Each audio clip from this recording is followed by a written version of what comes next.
In this video, let's look at some examples of information and interpretation of data that could be included in a SWOT analysis, and to provide some context, we will use IKEA as our example. The first element is strength. These are internal, positive factors. Strength is made up of all the things our business is good at, and could include our marketing expertise, a new or innovative good or service we provide, the location of our business, our quality processes and procedures, or any other aspect of our business resources that adds value to our goods or services. For example, IKEA's strengths include customer knowledge, as IKEA has extensive knowledge about their customers. IKEA constantly uses innovations to drive costs down. They have good supply chain integration, as IKEA has committed to long-lasting relationships with its suppliers. IKEA also has a strong brand reputation, a good market presence, and a diversified product portfolio. To understand what our strength could be, we can ask ourselves, what advantages do our resources allow? What do we do better than anyone else? What unique or lowest cost resources do we have access to?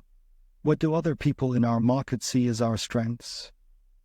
The second element to look at is weaknesses. These are internal negative factors. Where possible, we must eliminate or reduce the impact of weaknesses on our business objectives, and it's best to be realistic and face any unpleasant truths as soon as possible.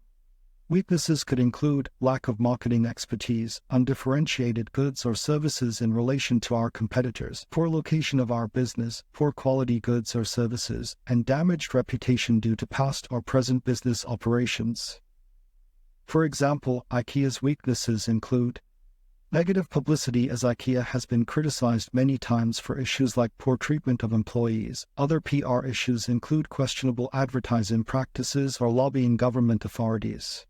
Decreasing quality goods and services, as IKEA is unable to find a compromise between continuous cost reductions while maintaining the same quality, leading to a higher number of products returned. Standard products lead to lower costs, though standardized products attract fewer customer segments. As such, IKEA is unable to offer more customized products, which allows them to serve additional segments in the market, therefore enabling their competitors to fill the gaps in the market, whilst fortifying their position in it. To understand what our weaknesses could be, we can ask ourselves, what could we improve on? What should we avoid? What are people in our market likely to see as weaknesses? Do other people seem to perceive weaknesses that we don't see in our business? Is our competitors doing anything better than we are? The third element is opportunities, and these are external positive factors our business should consider and make the most of them if there is a strategic fit.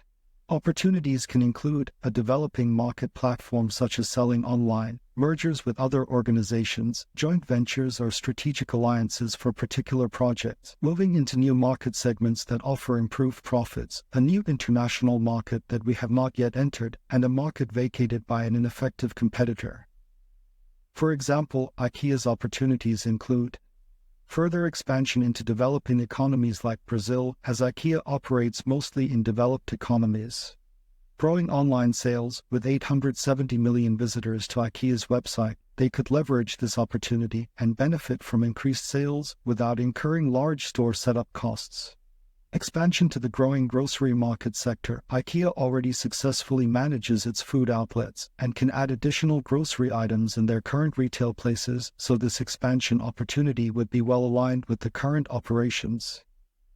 To understand what our opportunities could be, we can ask ourselves, what are the interest in technology trends in our market? What are our competitors doing? What are the local and global economic trends? Are there any changes in consumer behavior? The fourth element is threats. These are external negative factors that can adversely affect our business. As such, we need to identify and plan to defend against these threats.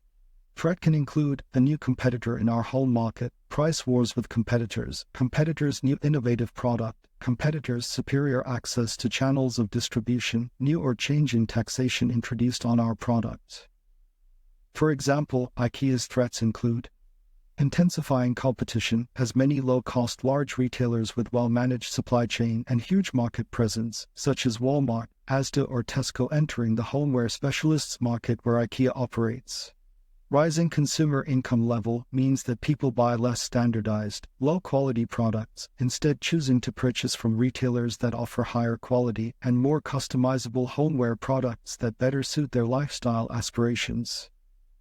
To understand what our threats could be, we can ask ourselves, what obstacles do we face? What is our competition doing? Are the required specifications for our job, products, or services changing? Is changing technology threatening our position? Do we have bad debt or cash flow problems? Could any of our weaknesses seriously threaten our business? Developing the SWOT analysis can help us look at our business in a new way and from different directions, allowing us to be proactive in the development of our strategies and the deployment of our limited resources.